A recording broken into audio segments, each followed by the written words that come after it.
बुलढाणा शहरातील नागरी समस्या लवकर सोडवा, अन्यथा तीव्र आंदोलनाचा इशारा. काँग्रेस पदाधिकाऱ्यांचे नगर परिषद मुख्याधिकाऱ्यांना निवेदन.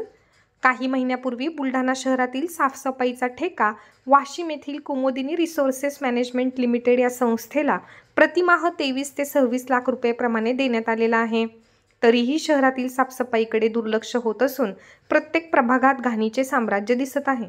यासोबतच गेल्या 1.5 वर्षांपूर्वी बुलढाणा शहरातील पाणीपुरवठा सुरळीत व्हावा या उद्देशाने जलजीवन मिशन अंतर्गत नवीन पाईपलाईनचं कंत्राट देण्यात आलं असून नवीन पाईपलाईन टाकून नागरिकांना नळ कनेक्शन जोडले जात आहे.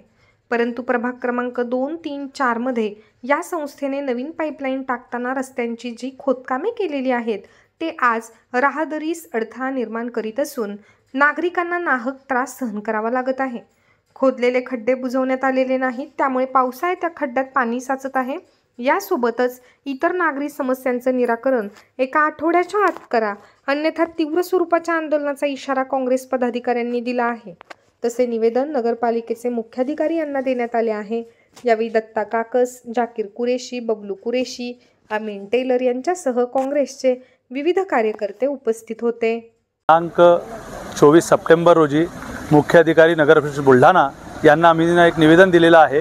या निवेदनात आमचे प्रमुख मागण्या अशी आहे की साफसफाई पूर्ण शहरात होत नाही, पाणी पुरवठा व्यवस्थित होत नाही, त्याच्यामुळे पूर्ण शहरात नागरिक त्रस्त झालेले आहेत. आणि आज आम्ही काँग्रेसचे शहराध्यक्ष आमचे दत्ता काकास, माजी नगरसेवक बबलू कुरेशी, अमीन भाई यांनी सगळ्यांनी मिळून एक निवेदन दिलेलं आहे आणि साहेबांसोबत चर्चा झाली. आता साहेबांनी आश्वासन दिलेलं आहे, पण आता ते आश्वासनाचं काय होते ते आता पुढच्या 2-4 दिवसात कळेल. या जगातली सर्वात अद्भुत नगरपालिका जर असेल तर ही बुलढाणा नगर परिषद.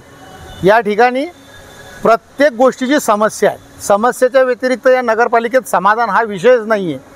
गेल्या कित्येक दिवसापासून प्रत्येक व्यक्ती साफसफाईच्या बाबतीत असेल, पाण्याच्या बाबतीत असेल, जन्मनोंदीच्या बाबतीत असेल, बांधकाम परवानगीच्या बाबतीत असेल, कुठल्याही बाबतीत या ठिकाणी फक्त अडचणीच निर्माण झालेल्या आहे आणि समस्या निर्माण झालेल्या आहे. आज या ठिकाणी आम्ही माननीय मुख्याधिकारी यांना हे निवेदन दिलेलं आहे की प्रभाग क्रमांक 2, 3, 4 तसेच इतर प्रभागामध्ये कुठल्याच प्रकारची साफसफाई होत नाही. या ठिकाणी पाईपलाईनसाठी रस्ते खोदून ठेवलेले, त्याच्या चाकोऱ्या पडल्या, त्याच्यामध्ये 10-10, 12-12 दिवस पाणी असतं.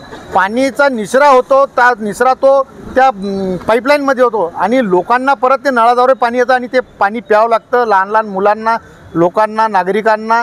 त्यामुळे एक आरोग्याच्या समस्या निर्माण झालेल्या आहे. तर जर यांनी हे 8 दिवसाच्या आत जर नाही केलं तर आम्ही एक मोठं जनआंदोलन या ठिकाणी उभं करणार.